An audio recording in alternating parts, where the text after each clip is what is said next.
Olá, eu sou Lucélia Santos e você está no Seguir Esperneando, o meu podcast em parceria com a revista Chapuri. Neste 18º episódio, o Brasil na COP26, vamos falar sobre a presença do Brasil na Conferência das Nações Unidas sobre Mudança Climática de 2021, que se reúne em Glasgow, na Escócia, entre 31 de outubro a 12 de novembro, para discutir a emergência climática que atinge toda a humanidade. Nem o presidente Bolsonaro, nem o vice-presidente general Hamilton Mourão, que preside o Conselho Nacional da Amazônia Legal e estava designado para chefiar essa comitiva, participam do mais importante encontro sobre meio ambiente do planeta. O ministro do Meio Ambiente, Joaquim Leite, representa o Brasil na COP26. A delegação, encabeçada por Leite, o ruralista, que substituiu Ricardo Salles, está em Glasgow para passar o chapéu e fazer um esforço patético para reverter a péssima imagem do Brasil, destruidor do meio ambiente no exterior, mas, infelizmente, o governo anti-meio ambiente do Brasil não tem o que apresentar. Sem metas cumpridas para a redução dos gases de efeito estufa e com recorde de desmatamento na Amazônia, o governo Bolsonaro protagoniza, na COP26, mais um vexame internacional. O próprio general Mourão justificou a ausência do presidente brasileiro. Ele vai chegar num lugar e todo mundo vai jogar pedra nele, em aspas.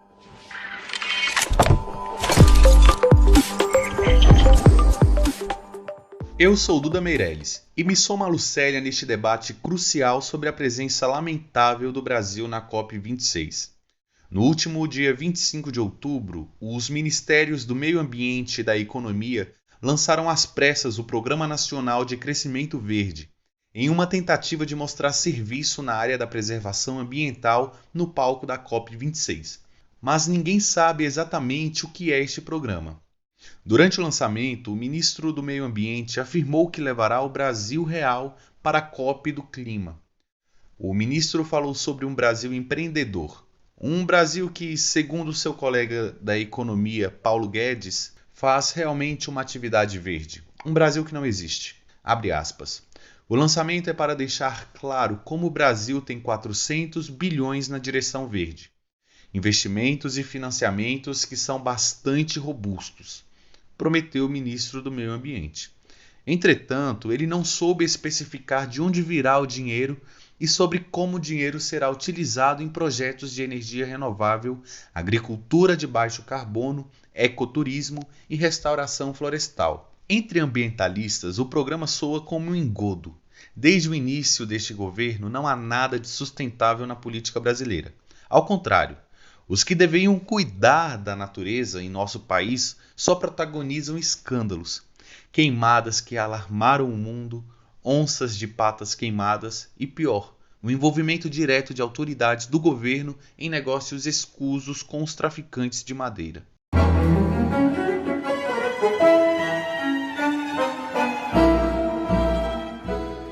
No caso do governo do Brasil, o último relatório do painel intergovernamental sobre mudanças climáticas, produzido pela ONU, alerta para uma pedalada ambiental. Bolsonaro alterou as metas de redução dos gases de efeito estufa, mesmo depois do Pacto Global assumido pelo país, mas que não foi honrado como compromisso do Estado brasileiro.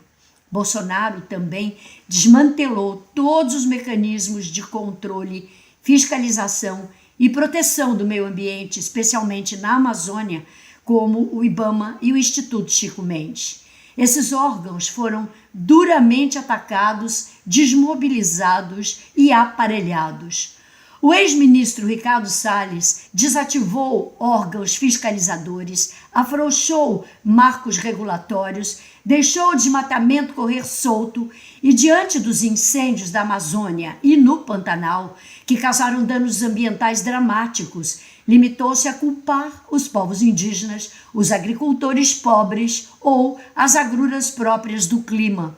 Além disso, o Palácio do Planalto institucionalizou a falta de transparência, promoveu uma intervenção militar na Amazônia com a retirada da sociedade civil do Conselho da região.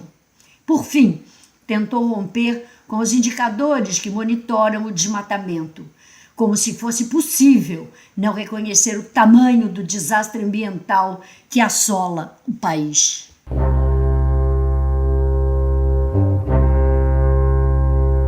No ranking dos países que mais agravaram o aquecimento global em 2020, o Brasil aparece em quinto lugar, atrás apenas de China, Estados Unidos, Rússia e Índia.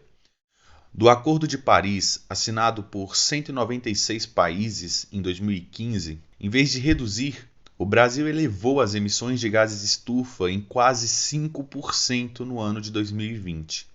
Dos 5 setores da economia que respondem pela virtual totalidade das emissões do Brasil, 3 tiveram alta, 1 teve queda e 1 permaneceu estável. O setor de energia, que respondeu por 18% das emissões brasileiras em 2020, teve queda de 4,6%. Isso ocorreu em resposta direta à pandemia, que nos primeiros meses de 2020 reduziu o transporte de passageiros, a produção da indústria e a geração de eletricidade, conforme comunicado do Sistema de Estimativas de Emissões de Gases. As emissões da agropecuária registraram alta de 2,5%, a maior desde 2010.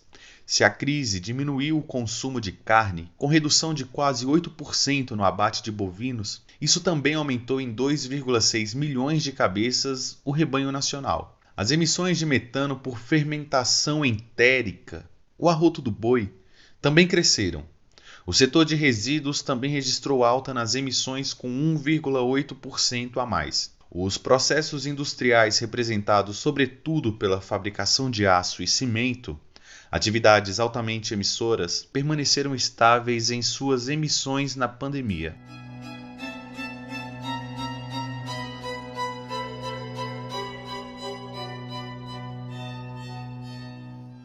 A mudança radical do uso da terra para atender à expansão do agronegócio continua sendo a principal fonte de emissão do Brasil. A maior parte das emissões brasileiras vem do desmatamento ligado a pastagens e culturas agrícolas.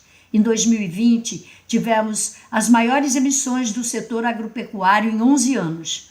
Um reflexo claro do desmonte em curso da política ambiental pelo governo Bolsonaro. Apenas no ano passado, em plena pandemia, enquanto o mundo registrava uma queda de 6,7% nas emissões do CO2, na contramão do restante do mundo, que poluiu menos em meio à pandemia, o Brasil teve um aumento de 14% em relação a 2019.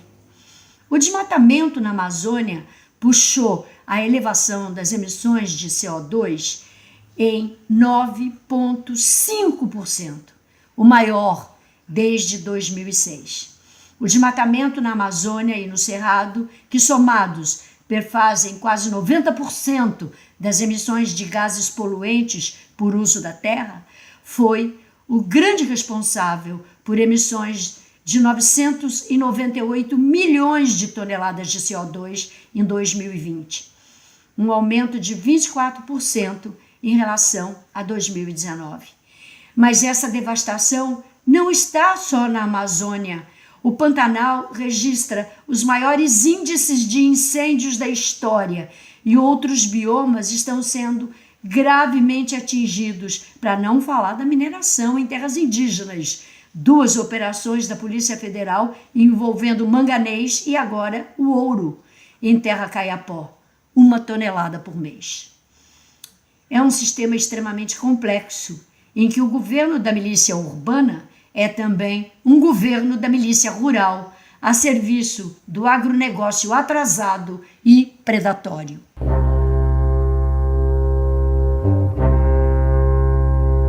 Das 13 metas que o governo da China anunciou como metas estratégicas, 10 são de preservação ambiental.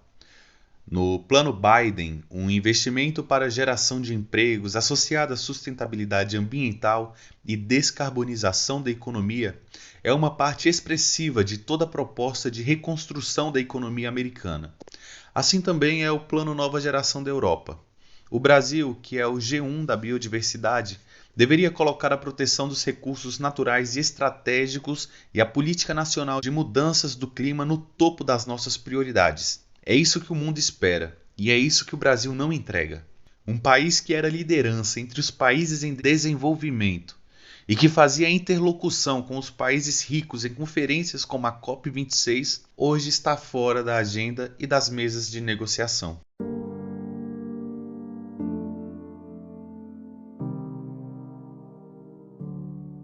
Obviamente, a questão climática é global, mas o atual governo brasileiro, centrado no negacionismo sanitário, no desprezo ambiental e no terraplanismo diplomático, não faz o menor esforço para ajudar a salvar o planeta.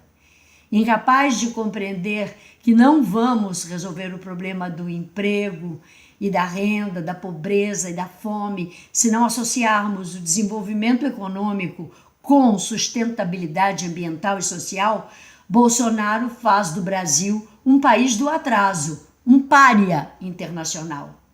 O Brasil verde, pujante e pronto para voltar a ser o paraíso na terra que o ministro Leite tenta vender em Glasgow, não tem como colar na COP26. Depois de mais 605 mil mortos na pandemia da Covid, das imagens da fome e os famintos disputando lixo sob a indiferença de Jair Bolsonaro para o sofrimento do povo brasileiro, o Brasil fica totalmente desacreditado no mundo da justiça e do meio ambiente.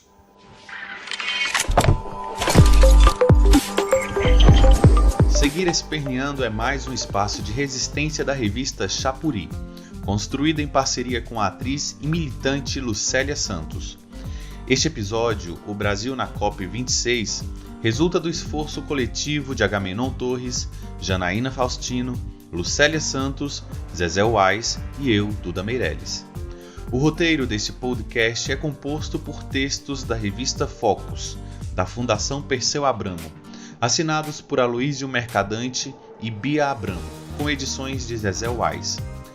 Seguir Esperneando é patrocinado por Bancários DF, o Sindicato dos Bancários de Brasília, FENAI, Federação Nacional das Associações do Pessoal da Caixa Econômica Federal, FETEC CUT Centro-Norte, Federação dos Trabalhadores em Empresas de Crédito do Centro-Norte, e Simpro-DF, Sindicato dos Professores no Distrito Federal. Colabore com a Xapuri. Visite nossa loja solidária em www.lojaxapuri.info ou faça uma doação via Pix, contato@xapuri.info. Siga Lucélia Santos em suas redes sociais, @Lucélia Santos Oficial. Até o próximo episódio do Seguir Esperneando.